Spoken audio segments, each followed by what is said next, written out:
listeners, and welcome to the Liberty Mike podcast, broadcasting from an undisclosed location in the heart of Dixie. I am Michael, and I'm here with Liberty Larry. How's it going? I'm doing all right. How are you? Pretty good. We got a lot to cut out at the beginning of this one. Yeah. A little extra noise going on. Yeah. So from all over the place, as it were. So which Super Bowl halftime show did you watch? None of the above. None? Is that an option? That is an option. Okay. It's not one that a lot of people seem to have chose, from what I can tell, at least from the internet. Oh, yeah. But it is an option. Yeah, So you just turned the TV off during halftime. This is how disconnected I am, is that I found out late in the evening that the Super Bowl was on. That was even on? Yeah. I didn't even know that it was Super Bowl day. Yeah. And when I found out that the Super Bowl was that day, I thought, I wonder who's playing. Yeah, I didn't even know. Yeah. That's I am completely disconnected from that at this point. You know, it's funny because I used to be a big Saints fan, and I would say I'm still a Saints fan. Yeah. I just don't follow it at all anymore. Well, I'm a Saints fan, but there's not a whole lot to follow there. So, man, so that is like part of it.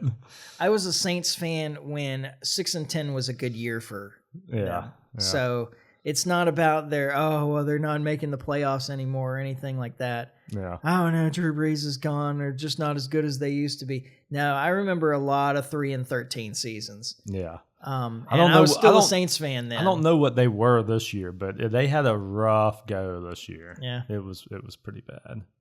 So it's just that, man, I feel like I'm pulled in all kind of directions, and I have a large number of interests anyway. I definitely have that problem. Like I enjoy football, play fantasy football, and even after fantasy, I enjoy finishing out the season. Yeah. And I enjoy football, but like I got so many other just things going on. Like it's kind of hard to keep up with. The idea that I would spend 4 to 6 hours a week sitting on the couch watching football, I'm like, man, there's so much more I could do with that 4 to 6 hours. Yeah, no, I definitely get it. And I don't even have, you can watch it over the air, of course, but, and I do have like an antenna for over the air, but I don't have cable anymore. And after years of watching football with the digital recorder, I can't imagine watching it without one. Yeah. Because at least that way, I was still watching football then because I could watch an entire football game without missing a single second of action in like 20 minutes. Yeah. Like 20 to 30 minutes. Like you just hit advanced 30 after every play. You get like, each play is like 6 seconds long. Yeah. And then there's 30 seconds plus of, announcers talking about stuff and them huddling up and getting ready and so forth. So as soon as somebody was tackled and the play was over, the whistle blew, I'd hit advanced 30. They'd be gathering at the line of scrimmage, ready to go. I'd see another play. It would take 4 to 6 seconds. I'd hit advanced 30.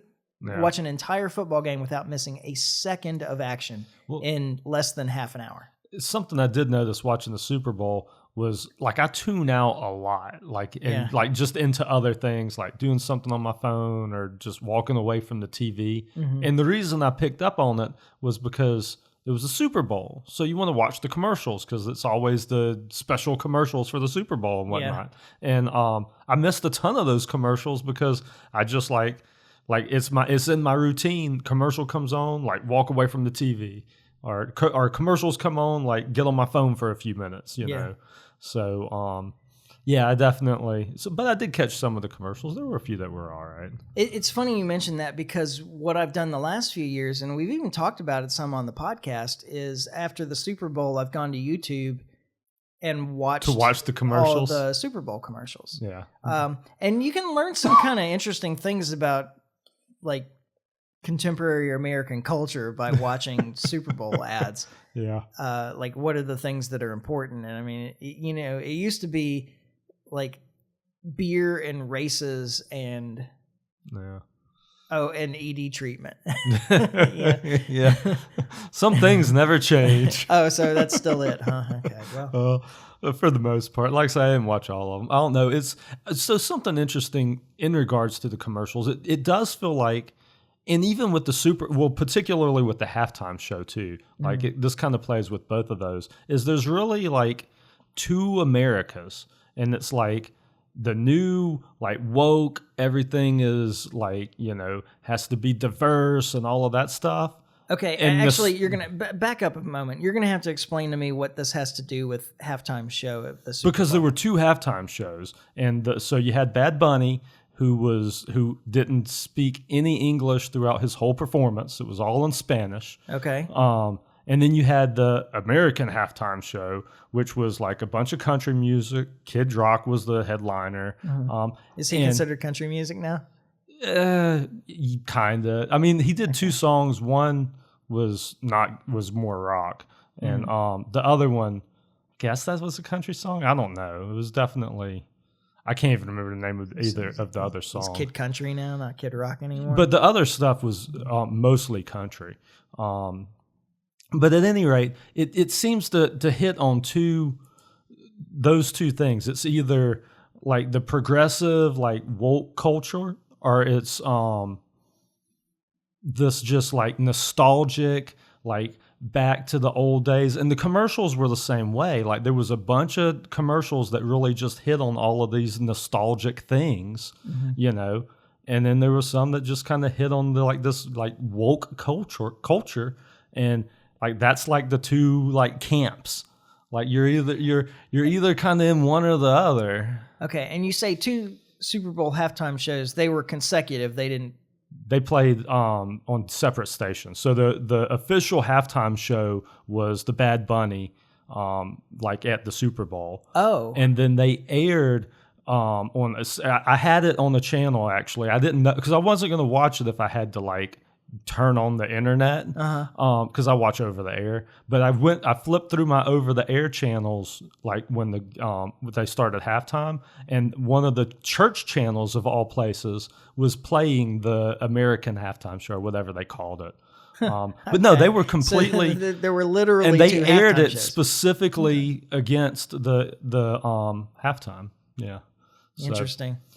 Which it was kind of weird for the watching it on the church channel, because when Kid Rock came out, he did "Ba with the Ba" was a song he did, which he lip synced horribly. By the way, he basically was dancing around out there and like half singing through his song, like it looked really weird. But on top of that, the channel I watched it on, they moved Kid Rock's performance into a like little block below, and then put another block up top and had him where he was on Joe Rogan talking about Jesus, and they played that over his performance. Okay. Which was really weird. I guess it was because of the channel it was on. Apparently it was all pre-recorded anyway, so it wasn't like a live or it was performed live to an audience, but it was pre-recorded and then so that they could play it when the official Exactly. halftime show came on. Yeah. That's interesting. I did not know that. Yeah. Huh. You haven't been on the internet much because the past week the internet has been, I mean, that has been the distraction of the week, was the dueling halftime performances. Okay. Well, I've been training somebody to do payroll while I'm in Europe, so, So and I'm not a lot of internet for you. Oh, dude, I am terrified. Yeah. But that's somehow, man, that's so, Sorry. I got to find a different angle to shoot that. Yeah. I haven't, no, you're right. I haven't done a lot of internet this week. I haven't been able to read a whole lot. And I was completely unaware that there was literally two halftime shows Yeah. done. And, okay. It's a strange world, man. Like it was quite the distraction. And I mean, I part of me gets it because I flip back and forth, but I mostly watch the American halftime show. Mm-hmm. But I did flip to the Bad Bunny performance a couple of times. And while I wouldn't say that I disliked the music. I mean, it was kind of festive and I mean, I get it. It was kind of neat, but you couldn't understand a word of what he was saying. Like there was no, like, I mean, I don't speak Spanish, so I mean, I guess that's on me. But it's kind of weird that the American football halftime show for the biggest game of the year had a performance that was all Spanish. Yeah, if you say football in Spanish, you're talking about soccer. Exactly. So he was at the wrong stadium. Yeah. Interesting. So. Well, no, I wasn't aware of that. That's and then Seattle won, right? Yes. Which goes with the progressive theme of the halftime show. yeah, I guess so. That should have been pretty easy to predict. I mean, I had hoped that the Patriots were going to pull the upset, but Seattle just looked like the better team, particularly through the playoffs. Their defense was just lights out, man. Well, I've got some entertainment news too. All right. And then we'll do some economics later, although we can kind of do some economics throughout all of this. I mean, that's honestly the point of the entertainment news, really. Yeah. Mostly. And then actually some of my entertainment news is talking about the culture wars. So I guess so we got a theme going for tonight. Yeah. So there was a movie that came out. So it's been in theaters 2 weekends now. So I guess it came out 2 weeks ago, roughly, called Iron Lung. It's from Markiplier is the producer. Markiplier is a YouTube personality. I've never heard of him, but I don't live on YouTube. He seems big, though. Yeah. Well, he's got like tens of millions of subscribers on his YouTube channel. So, okay. Yeah, pretty big. He's big, yeah. And he produced it himself. He put like $3 or $4 million of his own money into creating this film. Yeah. It's like a claustrophobic sci-fi horror film. Yeah. And the box office returns have been like 40 million. Nice. So he's gotten like 10 times his investment out of it. Now, only I don't know how their splits go, but generally about half of it goes to the theaters and the other half goes to the producers, to the film itself. So, but still, still a nice return. Yeah, exactly. And it could have gone badly. And apparently, he played the lead role in it, and he did a good enough job. Yeah.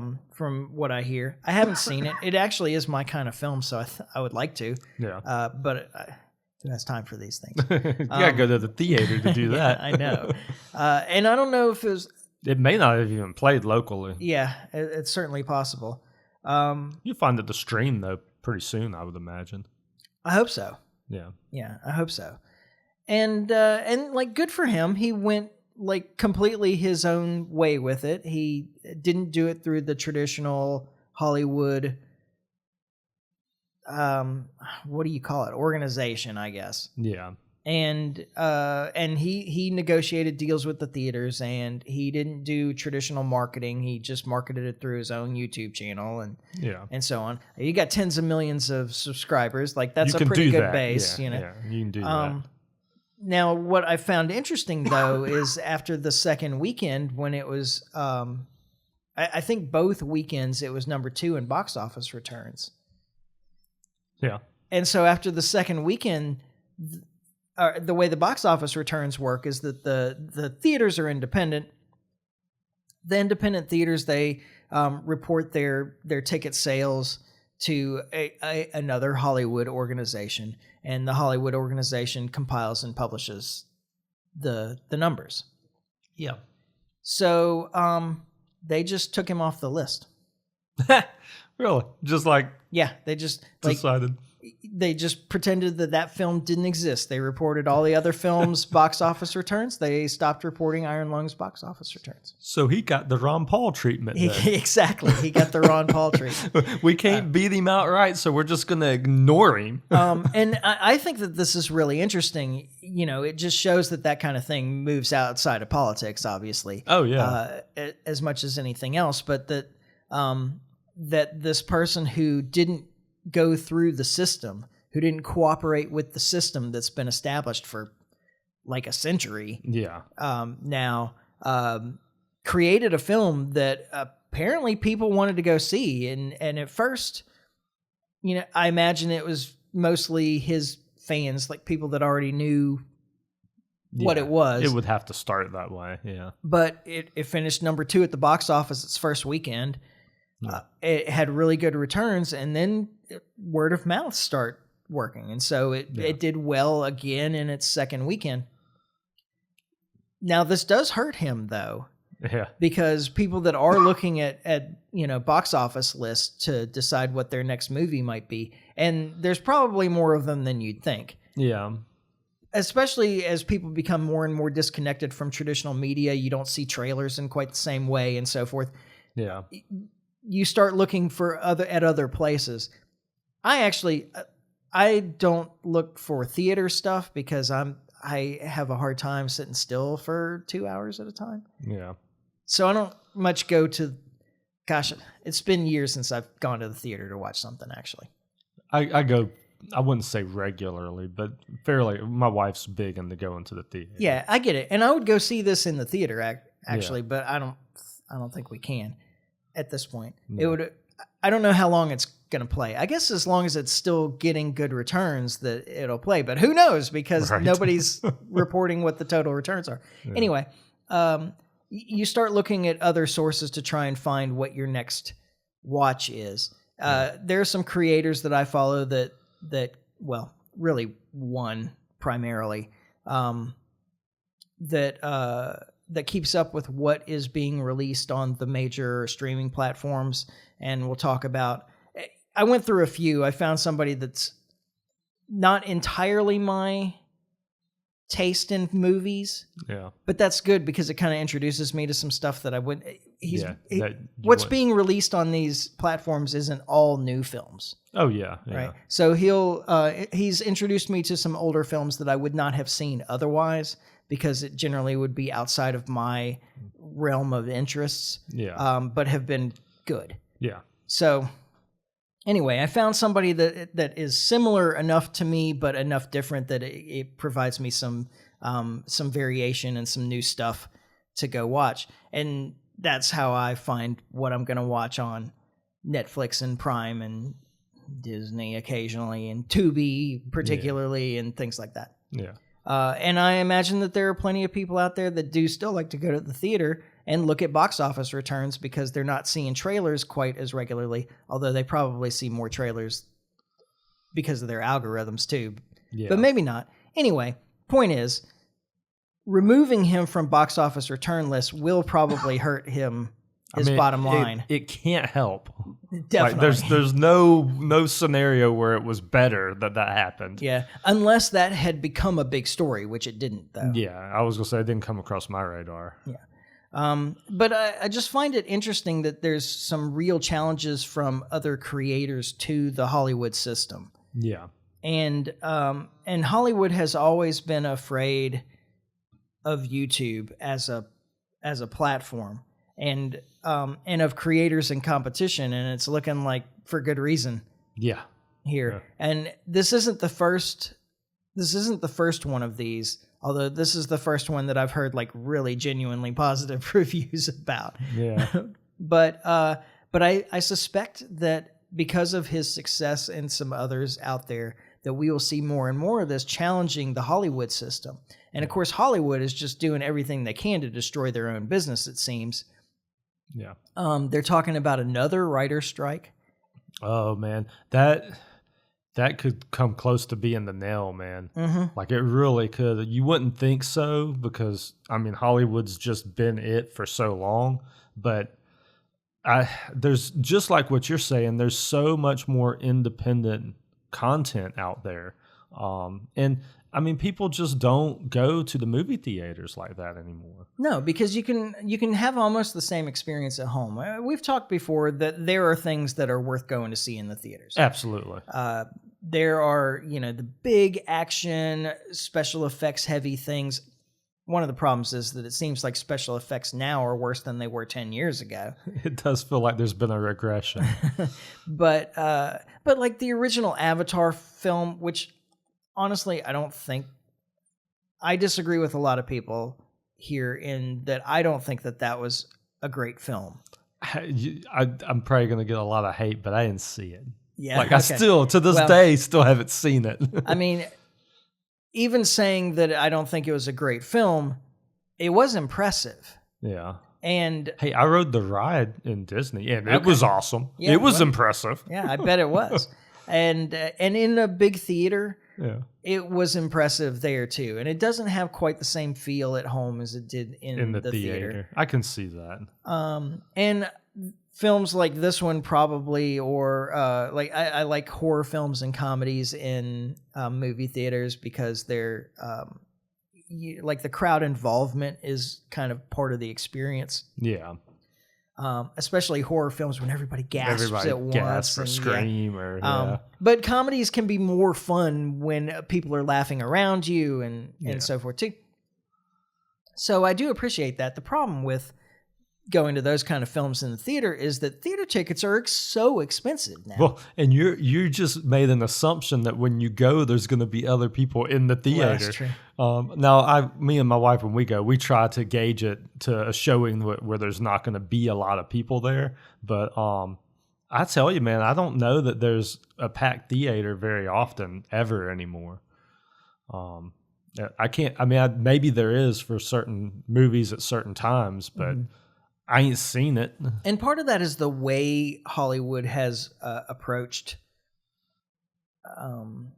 movie making recently. There is a shift from it being art to it being content. Yeah. And I think that that's been a big loss. Like, the problem is that the stories just aren't that good anymore. If you want to put people in theaters, you got to have a good story.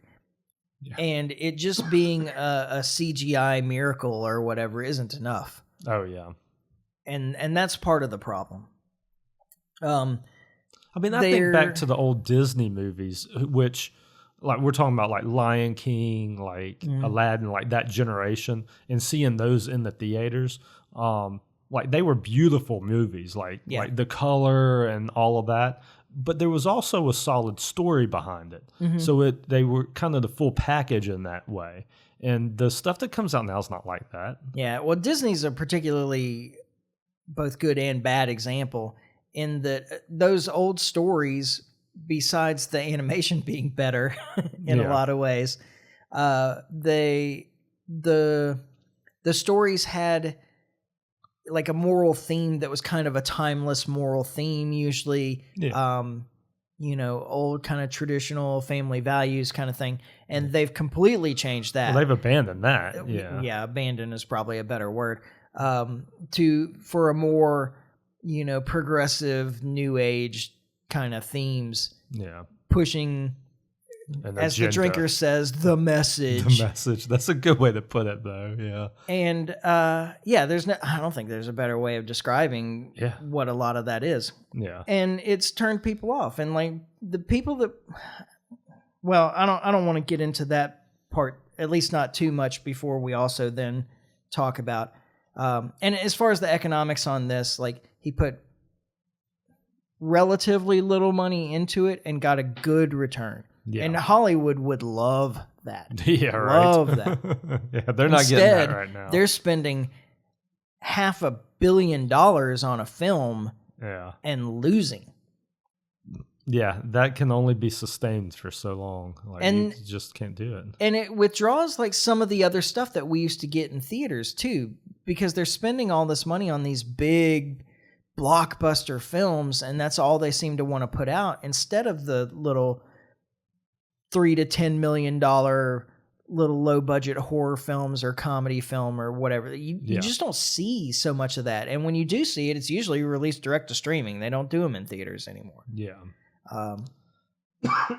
Now, along the line of beating properties to death and the culture war aspect of this, so Netflix is doing Narnia.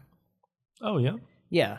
And I read those books years ago now, as an adult though, but I read the entire C.S. Lewis Narnia, Chronicles of Narnia series. It's like 8 books. Yeah.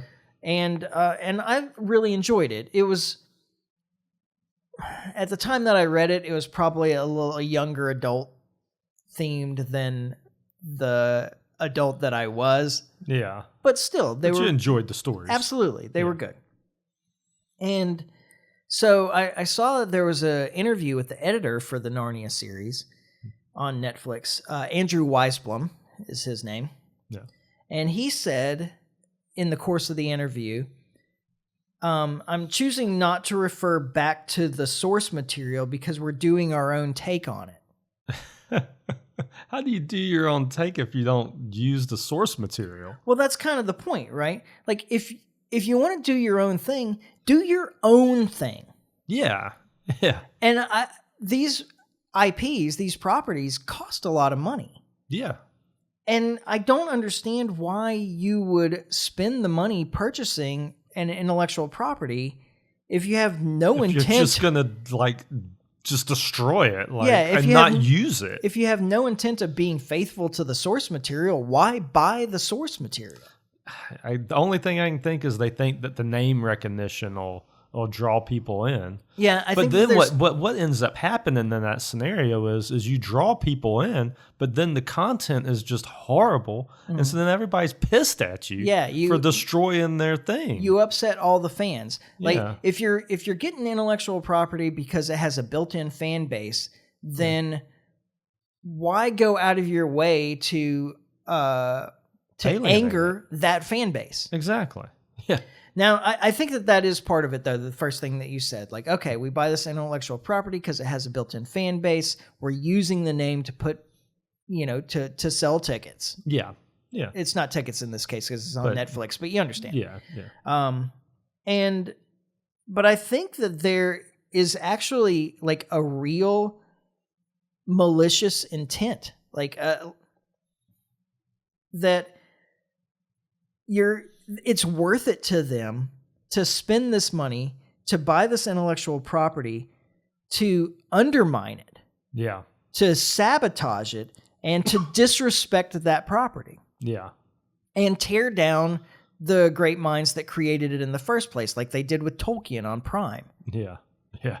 Right? Like, you're destroying these people's legacies by reinventing the source material to fit your own agenda. Yeah. And why would you spend the money to buy an intellectual property to disrespect it? That's actually the point, is to tear down these old heroes. Yeah. Yeah. And I really don't understand that, but I think it's actually nefarious at this point that they are trying to tear down the legacies of people like C.S. Lewis and J.R.R. Tolkien and some of these people, and Stan Lee and whoever. Yeah. And I don't entirely understand why. Almost like there's like a cabal out there to just like destroy our culture, and this is like one like. This is a real powerful part of it. Well, this is one segment of it. Like, this is the mythology of the West. Like Tolkien particularly is the mythology of the West. Yeah. And to destroy his legacy and to write stories that completely subvert his themes and his points. And with C.S. Lewis and the Narnia Chronicles particularly, he wrote it to be a very Christian-oriented story. Yeah. The lion character Aslan, he said specifically, was meant to be a Christ figure within the story, and so then you have the aspect of it of especially this kind of, I don't want to say counterculture. They think they are, but they're not. Yeah. It's the thing that Dave Smith has said in the past. I don't know if he's still saying this kind of thing. I haven't listened to Dave in a long time, but the idea that like you're counterculture when the entire news media is on your side and all of Hollywood's on your side and the social media is on your side. Like, you're not really counterculture if like all these big pillars of society, of culture are on your side. Exactly. Yeah. But the progressive left and the anti-Christian pro-state, kind of ideology. So maybe you're taking C.S. Lewis and you're doing your own take on it, and you're intentionally trying to tear it down because it's Christian coded. Yeah.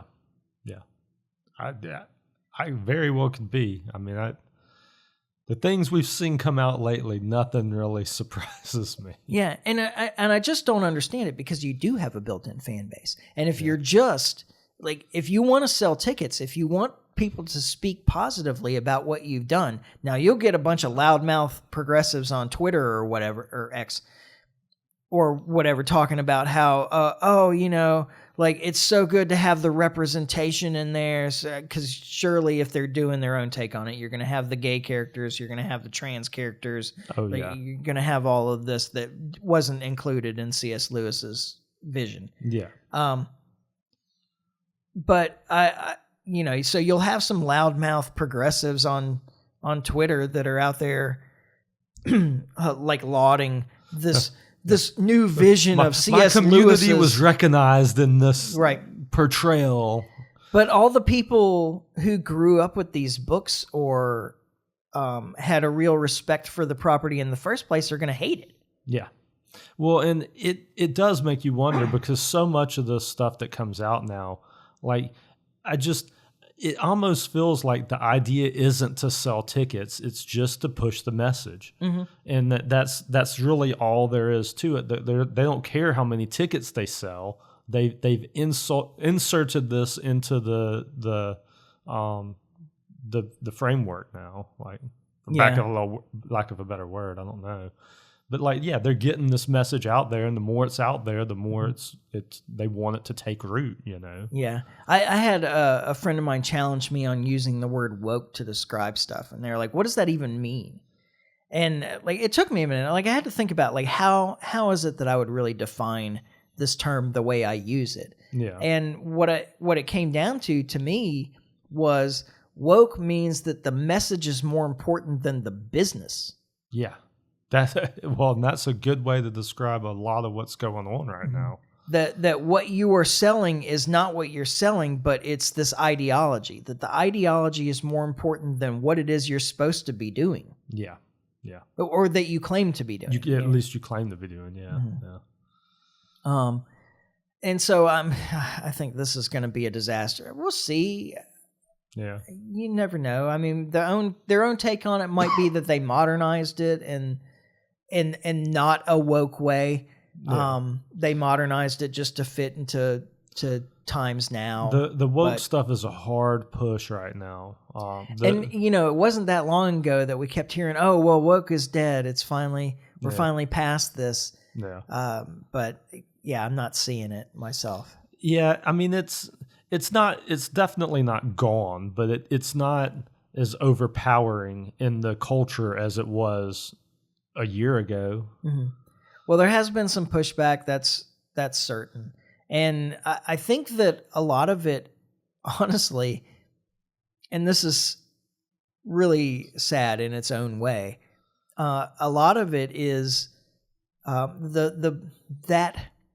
the counter woke, I guess you'd say, is getting more attention, or is at least accessible. Yeah.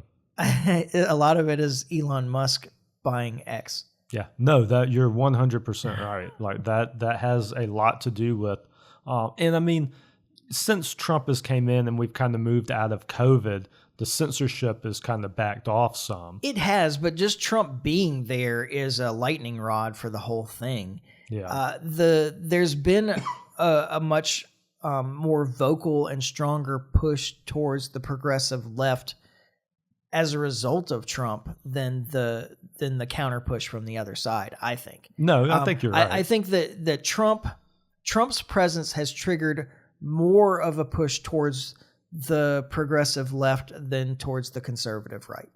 Yeah. I mean, that was true in his first term too. Mm-hmm.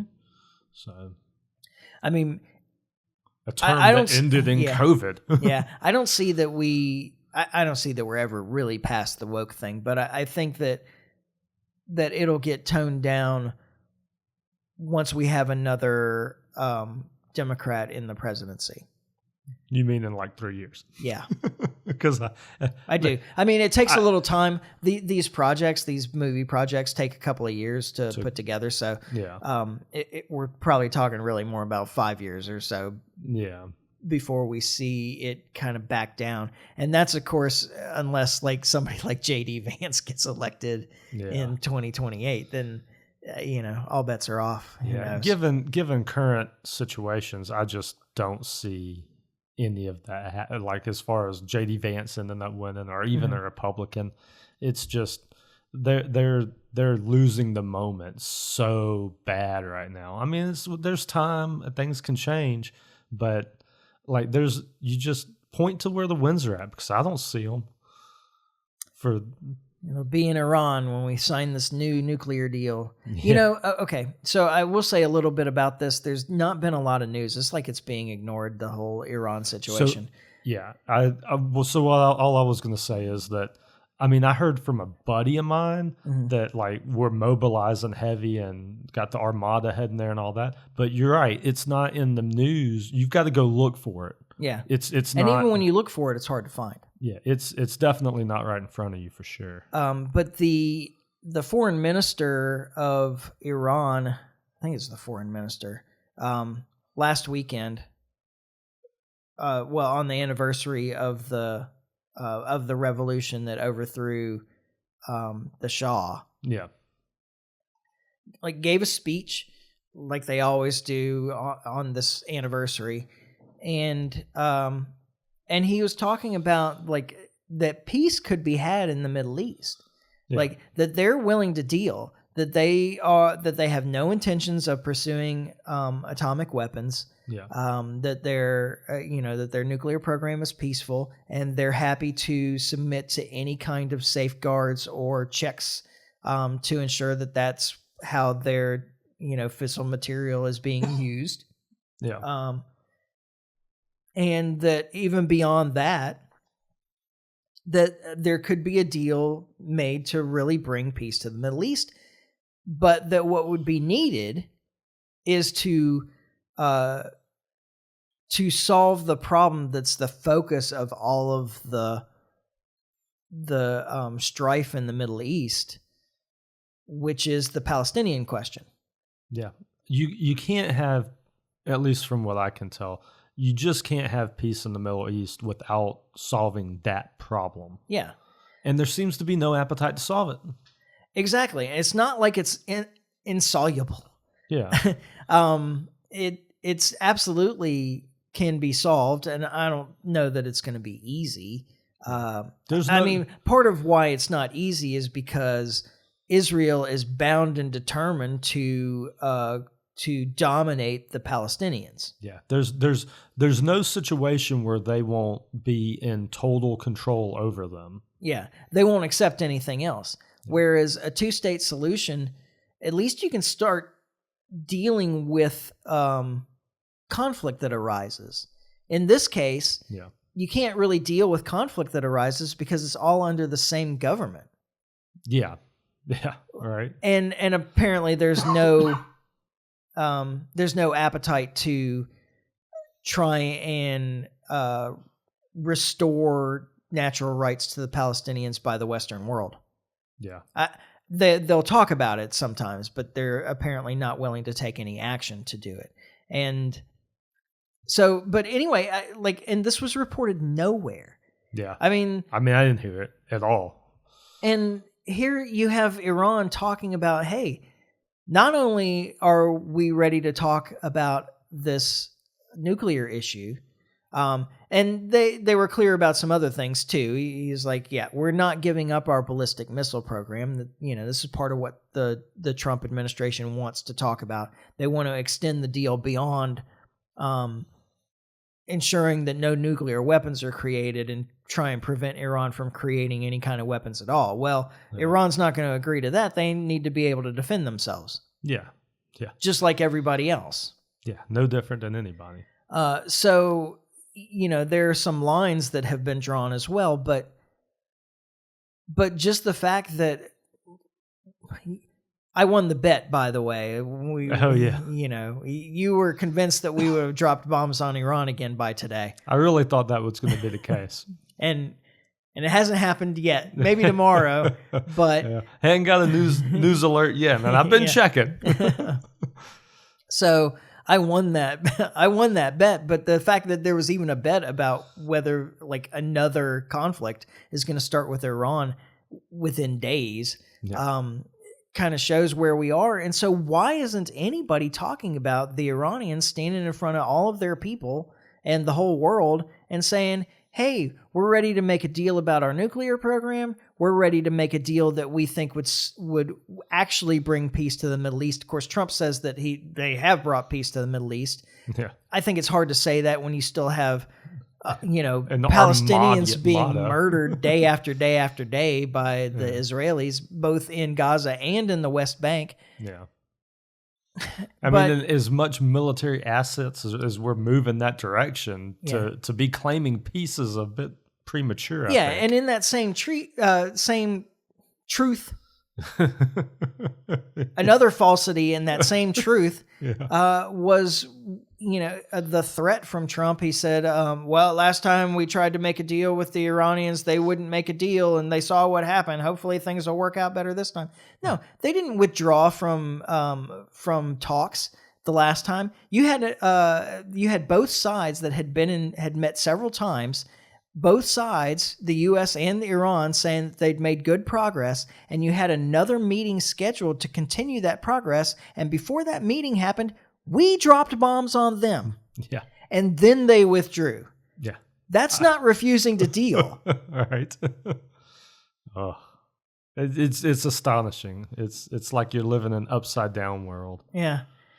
So I didn't want to spend a whole lot of time talking about it because there's just not a lot of news out there. But I mean, like, part of it sounds really optimistic and then part of it doesn't. And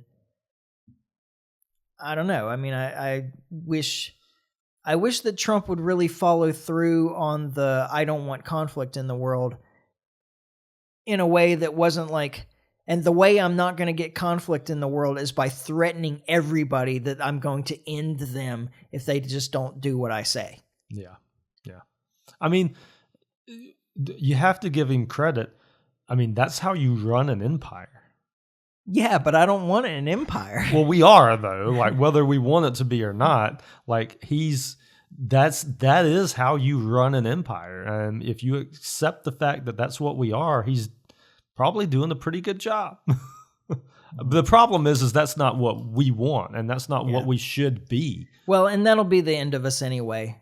It'll just break our country. Yeah. Financially. Well, I mean, it already has. Well, that's true. You're speaking like these things are going to happen when they've already happened. We just haven't figured it out yet. Yeah, exactly.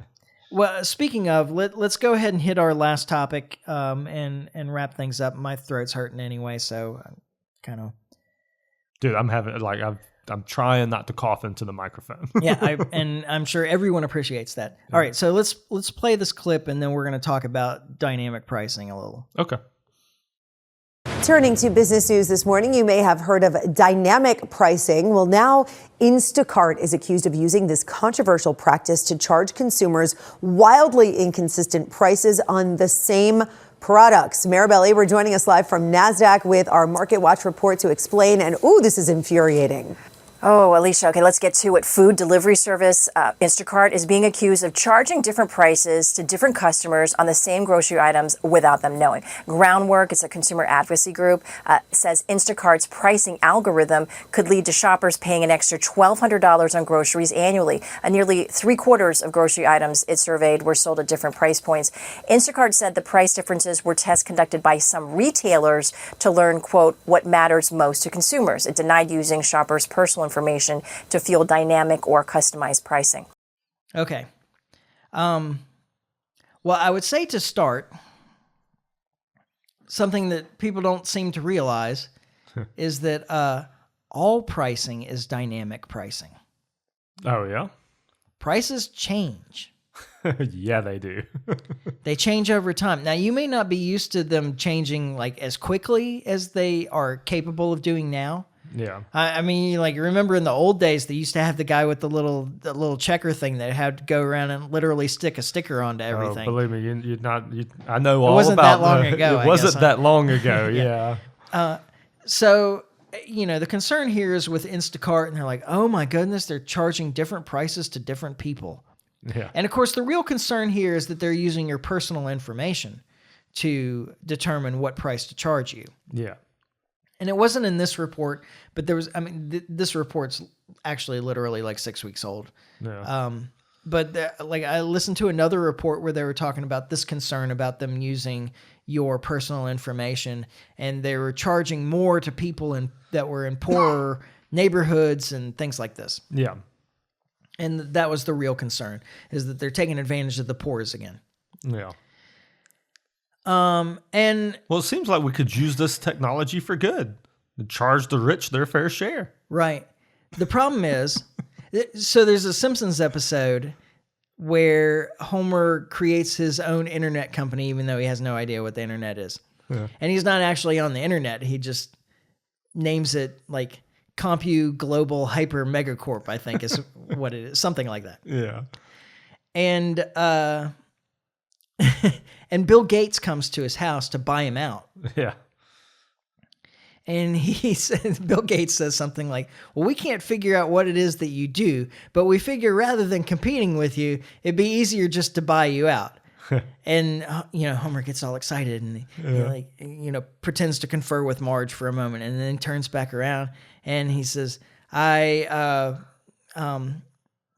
he say regretfully? Anyway, it's like, well, I accept your offer. And Bill Gates says, well, everybody always does.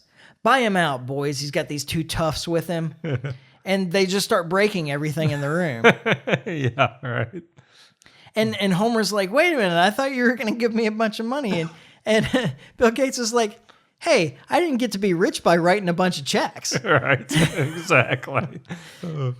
So I can actually see a situation where it was more effective if you're in dynamic pricing to charge higher rates to poorer people than to richer people, because richer people will say no. Yeah. And you're not wrong. And I don't think that this is appropriate. And honestly, I don't think that they're using personal information in that way. No, I could be wrong, but I'm pretty sure that I don't know. I'd have to look into it further, but like Uber and these other companies are using dynamic pricing as a way to incentivize people to do jobs they need done. yeah. There's Exactly. There's only so many shoppers out there that are going to go, do pick that up your job. stuff. Yeah. If you want it done in a reasonable amount of time, you might have to offer more money. Yeah. At certain times a day You do and what have have to you. offer more at certain times a day. Like that's just the practicality of And it. maybe in certain neighborhoods, which could be another reason that Is poor a people factor. get charged more. Yeah. I've often wondered how some of these areas get that service at all. Yeah. Because who's performing it? Mm-hmm. I don't have an answer to that. I've always wondered that though. Yeah. Because there's a lot of areas, and I'm not even talking about necessarily the hood or anything, but just certain areas don't have as many stores and shops anyway.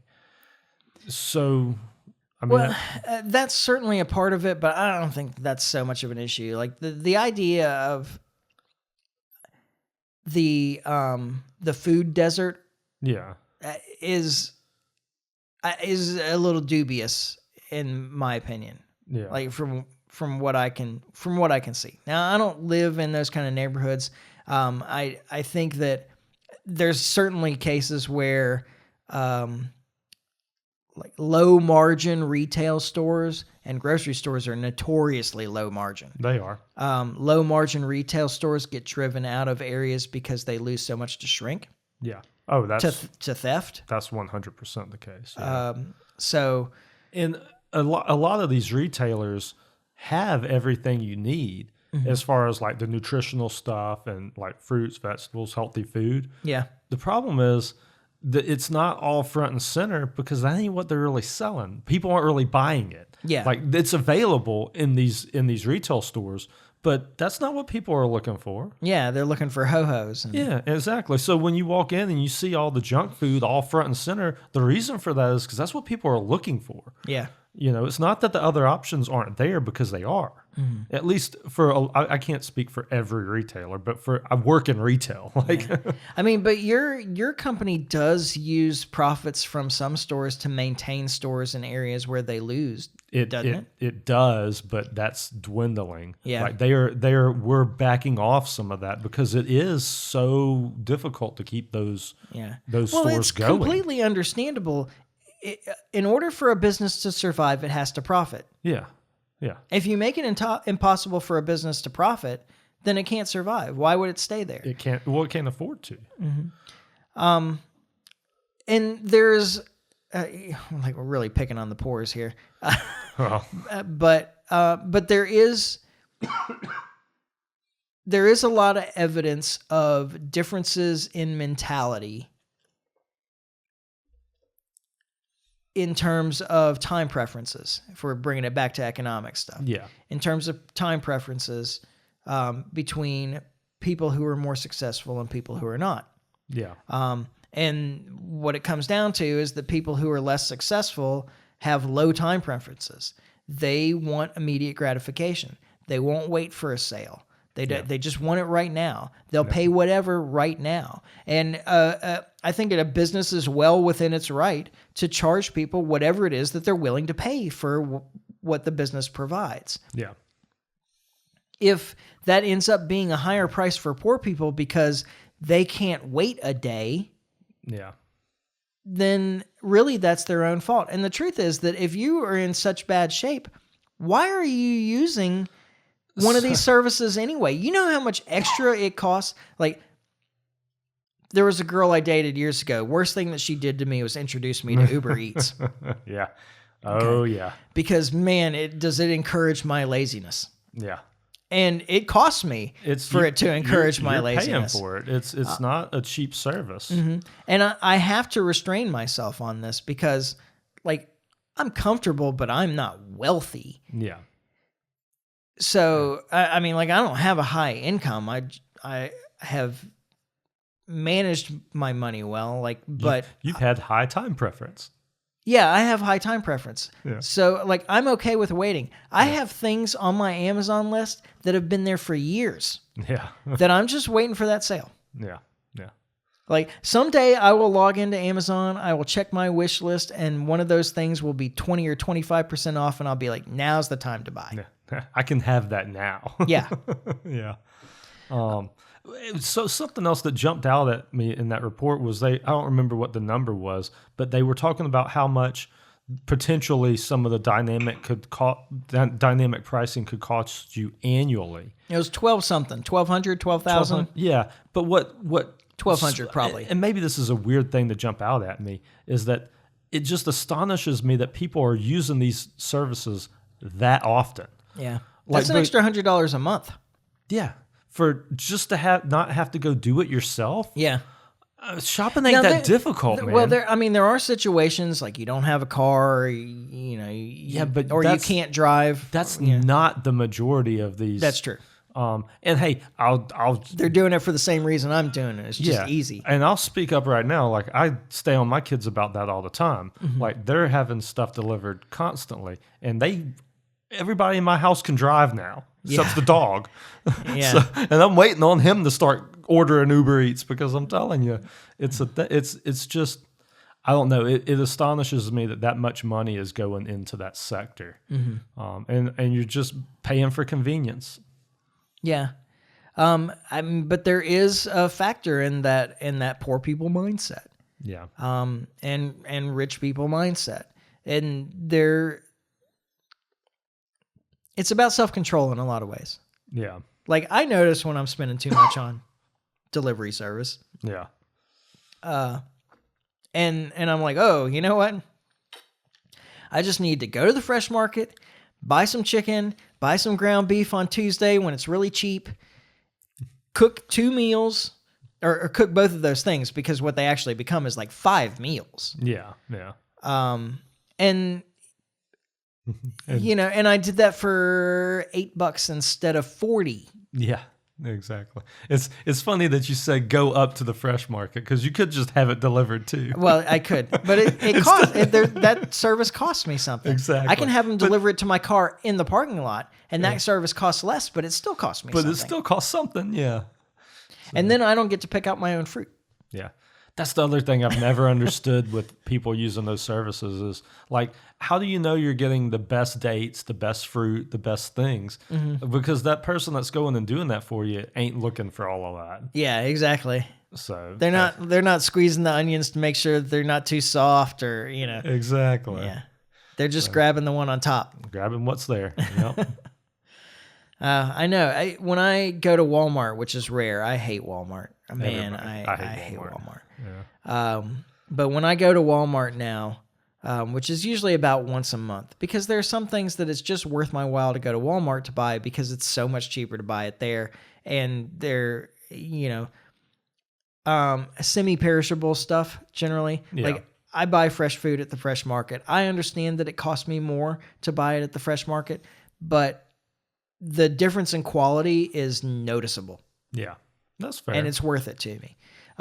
But if I'm buying like box dinners, like macaroni and cheese or the things like that, jars of tomato sauce or whatever it happens to be, Walmart is fine. Oh, yeah. Yeah. Nothing wrong with Walmart. So, except that I hate being there. Yeah. But it's actually less of a problem now because my problem with Walmart always in the past was the other people shopping at Walmart. Yeah. There ain't as many of them. Yeah. Now I'm fighting with Walmart employees to get to the products instead of other Walmart shoppers. Yeah. Because they're going around filling boxes so that they can deliver or hand them out in the parking lot or whatever. Yeah. And I'm sure that service costs something. Oh, it does. And my mom uses it, but my mom doesn't drive. Your mom is one of the people that actually needs that service. Yeah. Or has a legitimate use for it. Yeah.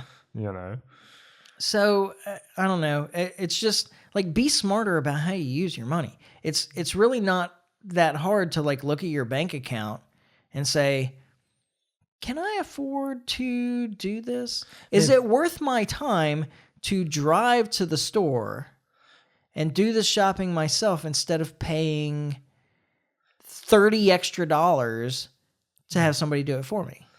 Speaking of just checking your account, there's this commercial I see all the time for, I'm sure other people have seen it, called Rocket Money. And basically what they do is they challenge people to you download the app and then it cancels subscriptions that you didn't even know you had. Oh, nice. And all I can think is you have an app on your phone that can do that called your bank account. Yeah. Do you not know what's coming in and out of your bank account? I mean, I don't consider myself poor, but I know what's coming and going. I actually went to the bank today and picked up a couple more check registries because I still write that stuff down. Yeah, you're even more old school than me. You got a physical registry. Yeah. I don't keep real close track. I mean, I keep track of everything that goes out. Apparently, I don't keep track of everything that goes in because there's always more money in the account than I have calculated. Well, that's a good problem But to that's have. exactly. And I'm okay with that. Yeah. I have an interest-bearing checking account. Yeah. I never write down the interest. So I never write it down. Yeah. So you're always a little more ahead than what you think. Mm-hmm. Or at least according to your registry. Right? Yeah, exactly. When I look at the balance in my registry, I actually have more money than that. But it's good for me to look at that balance in the registry as my limit. Yeah, and go with that. Yeah. Yeah. That's what, yeah, exactly. I have we have an employee that told me, I don't even know that I want to say this on the air because I don't want to give other people ideas. But anyway, they have a separate account that they put part of their. Now I do this too, actually. Yeah. I have a separate savings account that I have an automatic debit that takes what is roughly 10% of my paycheck every time. Yeah. My paycheck varies a little bit, so it's not exact, but I have selected an amount of money that is roughly 10% of each of my paychecks, and it's automatically debited from my checking account right after the paycheck every month or twice a month, because I get paid twice a month, that goes into a savings account. Yeah. That's And like cool. this amount of money goes into a savings account every month. I don't have access to it ever. It just like goes straight. As soon as it goes into my checking account, it then gets transferred to my savings account. That's cool. And this person does kind of the same thing. And and they told me, it's like, well, but no, if it's in my checking account, I'll spend it. Yeah. I mean, I'm the same way. Really? Because I'm not. Like, I could leave it. I left it for years. I just found, some nice tools on the online banking that I could do an automatic debit and so forth. And I was like, oh, this is convenient. This makes this easy to do. So I don't do that. But when but I have the main account that the bills run through and that my check goes into. And then I pull money out of that account periodically and put it in other accounts to save money. Yeah. Like that's because if I leave it in the checking account, it will either pay a bill or it will go to some frivolous thing that I feel like having. Yeah. But I mean, I save money and I'm able to manage it all. But but the part of the problem is there's so much going through that main account that I don't want extra money. I don't want that account to build up money. Like it needs that account needs to be lean. Yeah. And the extra money needs to just be somewhere else. Yeah. So I totally understand. I think like I could leave the money in my account. It doesn't. Yeah. Like I don't spend it just because it's there. Now at the same time, when I do spend money, this has become personal finance podcast instead of the Liberty Mic. But whatever. We've gotten off topic. Yeah. I mean, but I think that this could be helpful to people too that struggle with this. Yeah. Struggle with having money for things. However much money you spend, you can spend less. Yeah. This is There's a lesson. always This ways is a to lesson tighten the learned. belt. I have learned in life. Yeah. Is that you can always spend less money than you spend right now. Yeah. There are always things that you can not do. That you can cut. Yeah. Yeah. Or But you find have a to- more efficient way of doing it. Yeah.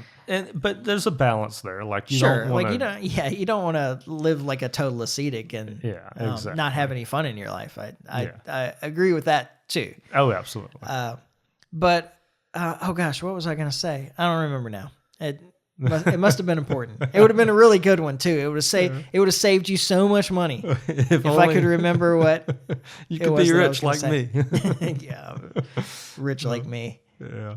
But I don't worry about money Yeah. most of the time. I don't know. I can't Sometimes. say I don't worry about money, but I am able to manage it well. I would say. Yeah, and like I've never had a high income. Yeah. So it's not about that either. Like I have never had a high income. I've never had a high income when you consider how many dependents I have. Yeah. There's that. Well, I don't have to worry about that. I've got 2 cats. You've got 2 dependents. Yeah. 2 cats. They're expensive though. They are. No, I say that not jokingly. Like, I mean, pets are an expense. That's something I've had to explain to the kids a few times. Like, we could get another dog. We could get another this. It's like, man, like it's not even the initial startup of getting the pet and getting the stuff for the pet. So It's you got to feed them and and take not, them to the not vet. even that. The vet is where the expense is Yeah. at. Like vets have Well, it's gotten- because they introduced veterinary insurance. that is because they push it every time we go. It's I do think that is a factor It's definitely a part of it. because it used to not be like that. Yeah. So Well, we should probably get off. before we get out of here, I did want to just kind of, because I'm sure a lot of people have seen and heard, Pam Bondi was at, I'm not sure where, she was in Congress. I don't know which, because I've been busy and I've only got to watch a few clips, but they had a hearing with her yesterday. And man, this still with this Epstein stuff is just, it just goes deeper and deeper, man. And particularly just the way Pam Bondi handled the questions, the just deflection and the aggressive tone. And I mean, she called Thomas Massey like a loser congressman at one point or something. Like, on No Agenda, they kind of make fun of her as like the mean girl, Yeah. there was a I lot always of hear AG Barbie, and that makes AG me Barbie, laugh. yeah. And I get that. That really came through. It kind of reminded me of like the Mean Girl, like at the end of some kind of comedy or TV show where they just like Well, it was a movie, Mean Girls. Yeah, I know, but I never saw it. But like just talking about Mean Girls in general, like how they always kind of just like lose it at the end of the movie and get embarrassed. Like that's kind of what this hearing was for Pam Bondi. Just as a side note, Yeah. Sorry to interrupt No, the you're flow good. here. You're good.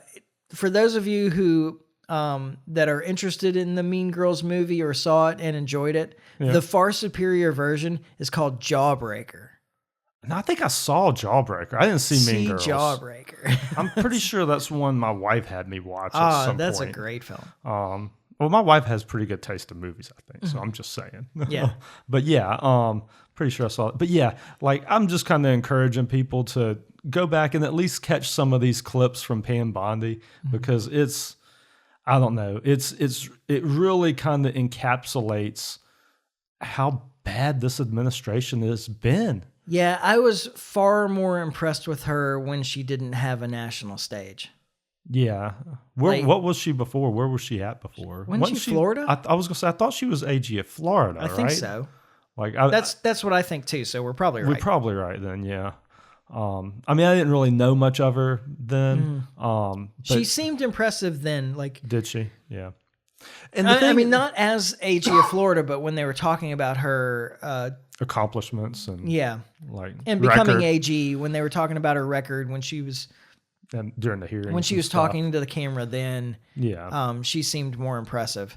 Yeah. And since she's been on the national stage and been confronted well, I mean, all of these to deal with, she has been less impressive. Well, and all of these people in the administration, Kash Patel, Pam Bondi, Bongino before he left, like Hegseth. Well, yeah. Well, I'm talking about just specifically dealing with this Epstein thing. Oh, they've got an impossible task here because their job given to them by Trump is to bury this thing. Yeah. And there's no appetite in the public to let it be buried. And there's just too much there. Like, I mean, there is plenty there to go off of. Yeah, there's so much conspiracy material. Well, I mean, there's legitimate conspiracy going on there. Like the question is how deep does it go and where? And like stuff's coming out. Like Massey's he got a whole bunch of names unredacted that should have never been redacted in the first place. Yeah. There's a lot going on here. I mean, we don't really. I recommend people listen to Tucker Carlson had Ian Carroll do like kind of a deep dive into the Epstein stuff. I recommend people go listen to that and don't get distracted because he just had Ron Paul on, I think like today or yesterday. So when you go to Tucker Carlson, you might be like, ooh, Ron Paul. And I always recommend listening to Ron Paul. And Tucker had a very kind opening monologue talking about Ron Paul. I've listened to that part and then kind of got started with when he had Ron Paul actually on. Yeah. That's where I'm at in that one. But my point is to not get distracted and listen to the Ian Carroll Epstein thing because like they really kind of dig down into it. And there's a lot there. But yeah, I feel like I at least needed to mention and kind of if people hadn't watched the Pam Bondi stuff to go catch some of it because it's a sight to be seen. I'll just say that. As we're closing out here, talking about Ron Paul. So Judge Napolitano in his Judging Freedom podcast has changed his intro. There's a long speech. Well, not a long speech, but an excerpt from a speech by Ron Paul about using aggression. Oh yeah. That's really interesting. I don't listen to Judge Knapp's podcast anymore, and I did kind of want to point this out too because it's gotten so hard, and we could get bigger numbers by being fanatics. Yeah. About one thing or another. Like we could really harnessing in on one thing. Yeah, we could take Trump derangement syndrome in either direction And win. And get more listeners. Nobody's interested in like a kind of a common sense, middle of the road podcast. Yeah. Or not enough people. Yeah, which is what we are. I mean, but we try to be fair about everything, and we're not, I am not going to compromise my ideology in order to get more numbers. Absolutely. Just well, refuse it's counterproductive to what we're doing here. But there is, like, I don't listen to Judge Knapp's podcast as much anymore. Yeah. And there's some, like, I don't know, there's just some things about all of these groups of people that have just gone off the deep end in one way or another. Like, now I can't even think of his name. It's been so long since I've listened to him. But there's the former military guy who was one of the weapons inspectors in Iran before, like, way back when. Yeah. I feel like it's Scott something, but I can't think of his name. Anyway, like, he just really went off the deep end with all this stuff. And I was like, well, the guy's become a fanatic. I can't listen to him anymore. Yeah. And Sachs is Jeffrey Sachs has kind of done the same thing. Like, he was a guy that I liked to listen to about economic issues and foreign policy. And I understand frustration with Trump, but it's gone so far as to just, like, really reach into conspiracy territory and assume that there's something nefarious behind every rock and so on. It's like, it's hard to listen to him anymore. Like, there's very few, there's got to be very specific topics for me to listen to him, or he sounds like a nut job. Yeah.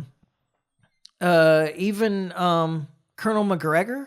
Yeah. Like, sometimes, like, Colonel McGregor used to just be a wealth of information about foreign policy issues and especially militarism abroad.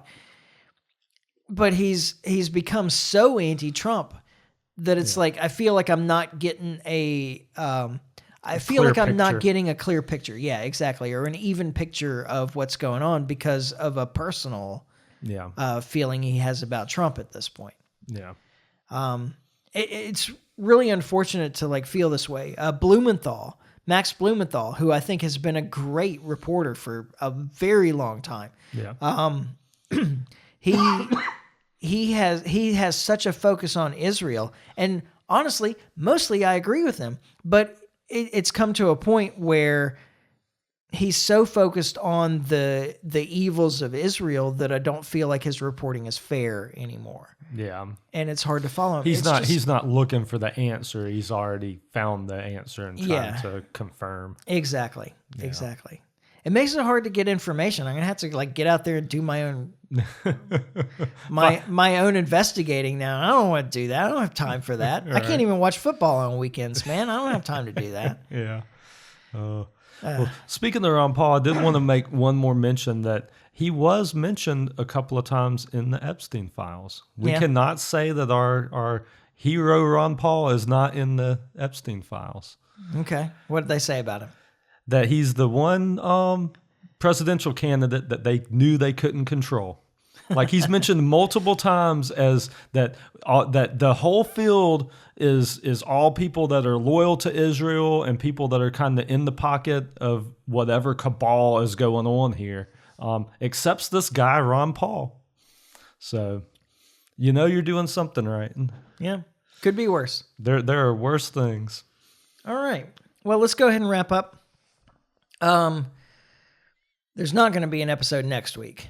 At all. Yeah. I may be able to pull something off for the week after that. Okay. If I can access everything, we do have an economics episode that's in the can.